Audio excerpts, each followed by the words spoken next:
तो स्वागत है आप सभी लोगों का आपके अपने YouTube channel PKR tech classes में। तो जैसे कि डीसी मशीन का पार्ट 1 आपने देखा, आज पार्ट 2 में हम लोग डिस्कस करेंगे सारे शॉर्ट पॉइंट जितने डीसी मशीन के हैं और 20 मिनट के अंदर जितना से जितना ज़्यादा से ज़्यादा आपको कवर कराया जा सकता है। तो जैसे डीसी मशीन पार्ट 2 में हम लोग आज बात करने वाले हैं, उससे पहले मैं आप सभी लोगों को बता दूं कि हमारी इलेक्ट्रिकल मशीन की शॉर्ट नोट्स की सीरीज है।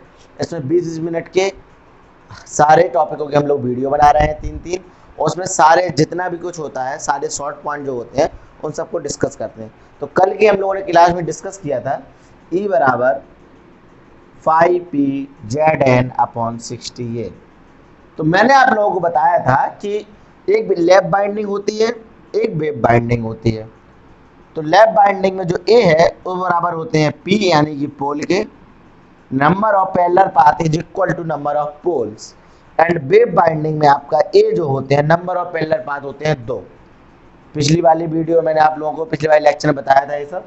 तो अब इसको यदि आप इसमें पुट करेंगे तो आप पाएंगे कि यदि बाइंडिंग लैप बाइंडिंग है तब आप पाएंगे ए बराबर जब पी रखेंगे तो उससे कैंसिल हो जाएगा, तो ई बराबर हो जाएगा 5Zn/60। अब इससे जो क्वेश्चन बनता है, देखिए निचोड़ समझिए आप बात का क्या है। बात का निचोड़ के ये आएगा कि 2 पोल की कोई मशीन है, यदि उसमें हम लैप बाइंडिंग करते हैं, इतना स्पीड है, इतना फ्लक्स पर पोल है, इतने नंबर ऑफ कंडक्टर्स हैं। अब यदि उसी मशीन में 4 पोल लगा दें और वेव बाइंडिंग करते हैं तो उसका ईएमएफ कितना होगा? सभी लोगों को पता है, जो कैपिटल ए की इक्वेशन है, डीसी जनरेटर की इक्वेशन है, तो कोई फर्क नहीं पड़ेगा। ये बहुत ही अच्छा क्वेश्चन निकल कर आता है। अब सेकंड बात करते हैं वेव बाइंडिंग। यदि आपकी वेव बाइंडिंग है, वेब बाइंडिंग में क्या है, आप ए बराबर रखेंगे 2 तो ई बराबर हो जाएगा 5pZn/120। अब इसमें क्या है, नंबर ऑफ पोल्स बढ़ाओगे ईएमएफ बढ़ेगा, लेकिन एक्चुअली क्या होता क्या है, नंबर ऑफ पोल्स जैसे किसी मशीन के लिए एक बार फिक्स कर दिए तो फिक्स कर दिए, वो बढ़ते नहीं है।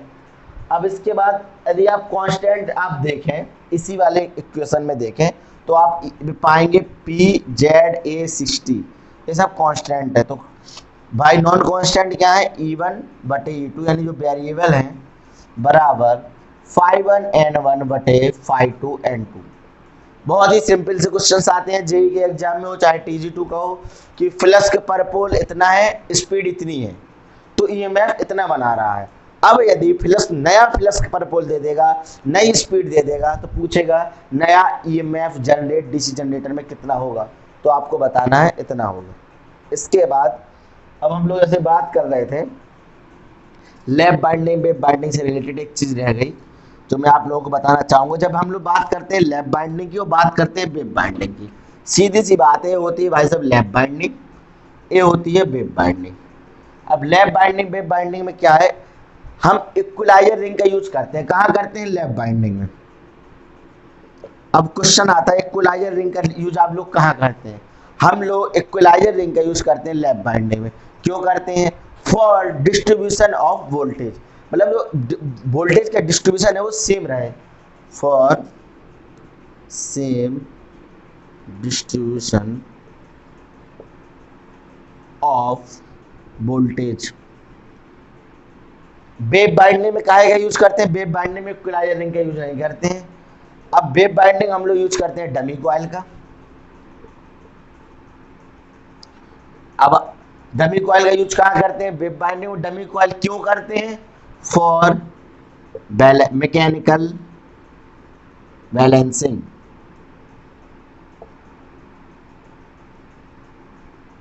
इस प्रकार होते हैं आपके शॉर्ट पॉइंट। अब जो कि आपको एकदम रटे रहना चाहिए, यदि आप लोग एक पॉइंट भी नहीं जानते हैं तो आप कंपटीशन की दुनिया से बहुत ज़्यादा दूर है। इसके बाद जैसे कि बात करते हैं, आप लोग नोट कर लीजिएगा, सभी लोगों को पता होंगे ये पॉइंट, लेकिन तब भी एक बार रिवीजन के लिए एक शॉर्ट नोट्स का वीडियो बनाया है। अब इसके बाद बात करते हैं हम लोग कुछ पॉइंट की, कि GNA MNA आप लोगों ने नाम सुने होंगे। तो एक सिंपल सा कॉन्सेप्ट जान लीजिएगा कि जनरेटर से रिलेटेड 4 पॉइंट आपके। पहली चीज, जनरेटर राइट हैंड रूल पे काम करता है फ्लेमिंग के। सेकंड पॉइंट, जनरेटर में देखो नो लोड पर GNA और MNA फिक्स होते हैं, एक ही जगह पे होते हैं। एम एन ए घूमेगा, जी एन ए हमेशा फिक्स रहेगा। तीसरा पॉइंट आता है ब्रश कहाँ रहते हैं, ब्रश हमेशा एम एन ए पर रहता है। फोर्थ पॉइंट आएगा जब एम एन ए घूमा तो किधर घूमा, जिस तरफ आपका जनरेटर घूमेगा, जनरेटर जिस डायरेक्शन में घूमेगा उस डायरेक्शन में आपका एम एन ए घूमेगा। सिंपल सी बात है, M N A moves toward generator direction. ठीक है, इसके बाद हम लोग बात करते हैं, ये चार्ट और आपके शॉर्ट पॉइंट हो गए। अब बात करते हैं जैसे कि जनरेटर कितने टाइप के होते हैं, डीसी मशीन कितनी टाइप की। सिंपल सी बात है, जो इंपॉर्टेंट डीसी मशीन है कि सेपरेटली है, सेल्फ है, क्या है, तो जो सेल्फ एक्साइटेड मशीन होती है वही हम लोगों के में आती हैं। तो डीसी मशीन आपकी बेसिकली 3 प्रकार की होती हैं आपकी। एक होती है सीरीज, पिछले वीडियो में मैंने आपको बताया था कि जो आपकी फील्ड वाइंडिंग है और जो आर्मेचर वाइंडिंग है, यदि फील्ड वाइंडिंग आर्मेचर वाइंडिंग की सीरीज में है तो बोलेंगे सीरीज मोटर, पैरेलल में है बोलेंगे शंट मोटर, सीरीज पैरेलल दोनों में तो बोलेंगे कंपाउंड मोटर। देखिए कैसे, जैसे कि ये है आपका रोटर यानी आर्मेचर वाइंडिंग मान लीजिए। अब यदि सीरीज में इसके फील्ड वाइंडिंग आपने लगा दी तो ये कहलाएगी भैया सीरीज मशीन चाहे सीरीज मोटर। यदि आपने यही वाइंडिंग आपने, सभी लोगों को पता होगा, ये बेसिक चीज़ें हैं, यदि यही आपने पैरेलल में लगा दी तो इसको बोलेंगे आप शंट, और यदि यही आपने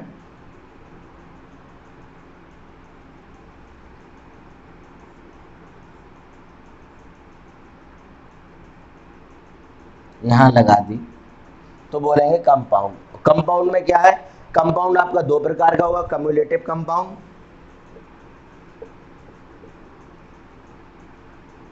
ये हो गया भैया सीरीज शंट कंपाउंड। अब कंपाउंड क्या, कंपाउंड 2 तरीके का होगा, कम्युलेटिव कंपाउंड, डिफरेंशियल कंपाउंड। यदि जो फ्लक्स शंट फील्ड में जा रहा है और जो फ्लक्स सीरीज फील्ड में जा रहा है, ये दोनों फ्लक्स यदि जुड़ जाएं तो बोलेगा कम्युलेटिव कंपाउंड, और दोनों फ्लक्स यदि एक दूसरे का अपोज करेंगे यानी कि phi S H minus phi S E हो जाए तो बोलेंगे डिफरेंशियल कंपाउंड। भाई यहाँ क्या होगा, ये फाई एस ई होगा, ये किसके तहत फ्लक्स बनाएगा, करंट के तहत। अब जो क्वेश्चन से नहीं आए, क्वेश्चन क्या आएंगे उस पर बात करते हैं सीधी। सीरीज फील्ड और शंट फील्ड से एक ही क्वेश्चन आता है। जैसे कि हम लोग बात करते हैं शंट फील्ड और सीरीज फील्ड की, तो शंट फील्ड में रेजिस्टेंस होता है आपका ज़्यादा और सीरीज फील्ड का रेजिस्टेंस होता है कम। सभी को पता है जब इस सीरीज मोटर हम बना रहे हैं, यदि इसका रेजिस्टेंस हम कम नहीं रखेंगे तो इसका रेजिस्टेंस ज़्यादा रखेंगे तो करंट कम आएगी और लॉस ज़्यादा होगा इस करंट से। इसका रेजिस्टेंस होता है ज़्यादा। आप सीधा एक पॉइंट याद रखिए, शंट फील्ड का रेजिस्टेंस क्या होता है, शंट फील्ड का रेजिस्टेंस होता है ज़्यादा, और जब भी शंट फील्ड का रेजिस्टेंस ज़्यादा होगा तो R बराबर होता है rho L by A. Resistance ज़्यादा, एरिया कम, यानी कि जो वायर है वो क्या हो गया, वायर पतला, इसका एरिया हो गया पतला। सीधी सी बात है, थिन वायर रहेगा आपका और मोर नंबर ऑफ टर्न रहेंगे। तो ये आप लोगों ने देखा होगा, जब भी कोई भी टीचर है, कोई भी स्टूडेंट जब भी शंट फील्ड बनाता है तो उसको इस तरह बनाता है। तो यहीं से देखते हो, जब भी कोई आदमी सीरीज फील्ड बनाता है तो ऐसे बनाता है, 2 थोड़ मोड़ कर। तो यहाँ पे नंबर ऑफ टर्न क्या रहेंगे आपकी, ज़्यादा रहेंगे, एन आपकी ज़्यादा रही, एरिया आपका पतला रहा, इसका रेजिस्टेंस कम होगा, मोटे तार का प्रयोग करेंगे एरिया ज़्यादा होगा, नंबर ऑफ टर्न्स कम रहेंगे। यही बेसिक से क्वेश्चन जो ITI लेवल वगैरह में आते हैं और जेई वाले हर लड़के को ये सब याद रहता है। इसके बाद हम लोग बात करेंगे, तो जो कैरेक्टरिस्टिक है आपकी, ये 3 प्रकार की होती है डीसी मोटर में बेसिकली, इसी की इम्पोर्टेंट है, N versus I A, N versus T और टी वर्सेस आई ए। ये 4 प्रकार की होती हैं, ये 3 प्रकार की आपकी कैरेक्टरिस्टिक होती है, ये तीनों आपको पढ़नी होती हैं। इसमें भी क्या है, ये मैं आपको बताने की कोशिश करूँगा। इसमें तीनों कैरेक्टरिस्टिक आप लोग पढ़ेंगे, सीरीज की, शंट की, कम्युलेटिव की, डिफरेंशियल की पढ़ना होगी, चारों मोटर की। इसको ऐसे, जैसे पहला कैरेक्टरिस्टिक उठाएंगे आप, एन वर्सेस आई ए। सभी लोगों को पता है शंट मोटर क्या होती है भाई, कांस्टेंट स्पीड मोटर होती है। शंट की आपकी जो कैरेक्टरिस्टिक बनेगी वो बनेगी यदि ये एन है तो ये आई है तो बनेगी इस प्रकार, समझिएगा, हल्का सा डाउन होगी। यदि आप आर्मेचर करंट या लोड करंट जो है आपकी वो घटा बढ़ा रहे हैं तो हल्की सी डाउन होगी। इसके बाद ये हो गई शंट की। सीरीज की आपकी होती है इस प्रकार रेक्टेंगुलर हाइपरबोला। इसके बाद कम्युलेटिव कंपाउंड की,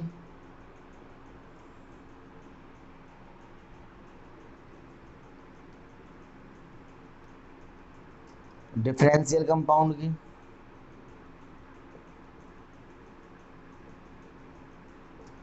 ये होते हैं आपकी कैरेक्टरिस्टिक्स एन वर्सेस आई ए की डीसी मोटर्स की। अब जब बात करते हैं एन वर्सेस टी की, तो मैंने पहले दिन आपको बताया था टी बराबर होता है के फाई आई ए। यहीं से निकल के आता है T1 बटे T2 बराबर IA1 बटे IA2 इंटू फाइव वन बटे फाइव टू। इसमें क्या होता है, इससे भी क्वेश्चन आते हैं।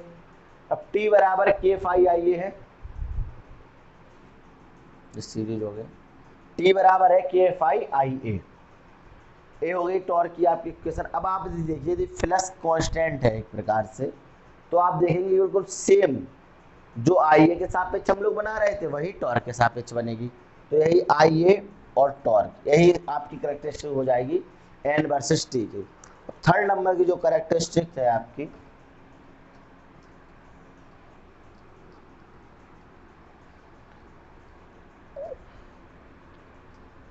ये है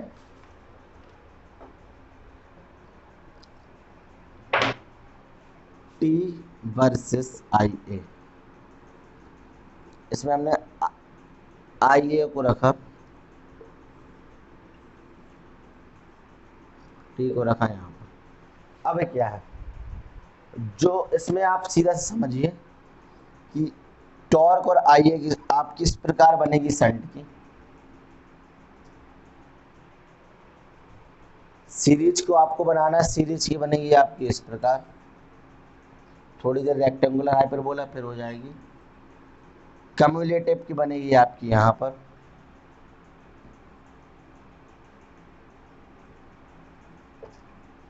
डिफरेंशियल की आपकी बनेगी यहाँ पर,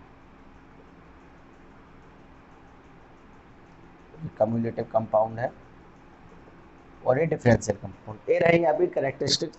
अच्छा, मैं इतनी करेक्टरिस्टिक्स आपको बता रहा हूँ, आप पेपर खोल के देखेंगे सिंपल क्वेश्चन आता है करेक्टरिस्टिक्स इस प्रकार का, ये सभी लोगों को आता होगा, शॉर्ट पॉइंट है कि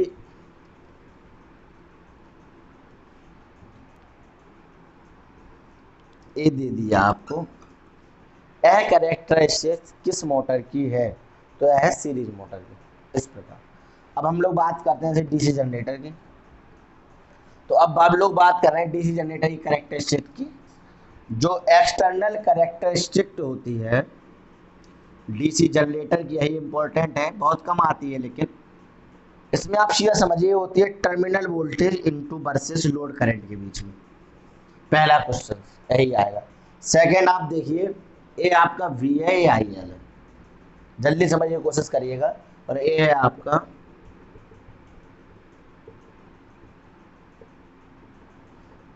ठीक है, ठीक है।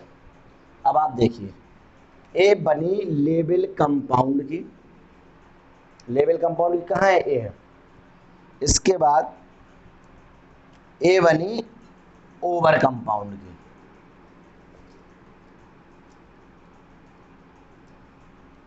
ए बनी अंडर कंपाउंड की,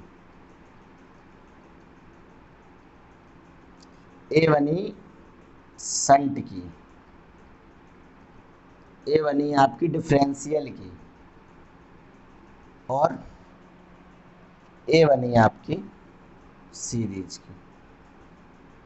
तो आपने देखा जो आई एल है यानी कि एक प्रकार से नो लोड वोल्टेज है, यहाँ पे फुल लोड वोल्टेज है, ये फुल लोड है, ये नो लोड वोल्टेज है, ये आपकी लोड करंट है। तो ये रही आपकी डीसी जनरेटर की एक्सटर्नल कैरेक्टरिस्टिक। अब हम लोग बात करते हैं थोड़े से डीसी मशीन के और इम्पोर्टेंट पॉइंट के बारे में। तो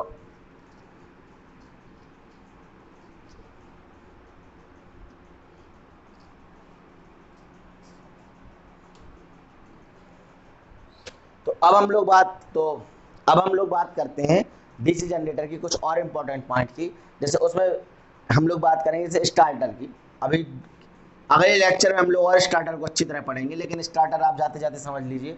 स्टार्टर आपका होगा एक 2 पॉइंट स्टार्टर, एक 3 पॉइंट, एक होगा 4 पॉइंट। 2 पॉइंट से चलाते हैं डीसी सीरीज को, 3 पॉइंट से चलाते हैं शंट एंड कंपाउंड बोथ, और 4 पॉइंट स्टार्टर से चलाते हैं कंपाउंड को एंड शंट को।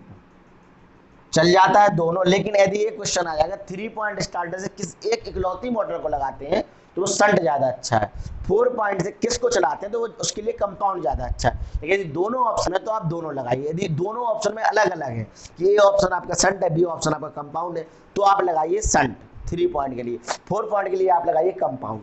अब इसके बाद एक पॉइंट आपका रह जाता है, डीसी मशीन में मैक्सिमम पावर कब होती है। देखिएगा ये यूपीपीसीएल में बहुत बार क्वेश्चन आते हैं, कई जेई के एग्जाम में मैंने खुद देखा है क्वेश्चन आएगा मैक्सिमम पावर डेवलप्ड। अब यदि पूछे डीसी मोटर में तो आप लगाइए ईबी बराबर V/2 और कितनी होगी मैक्सिमम पावर 50%। यदि पूछे डीसी जनरेटर में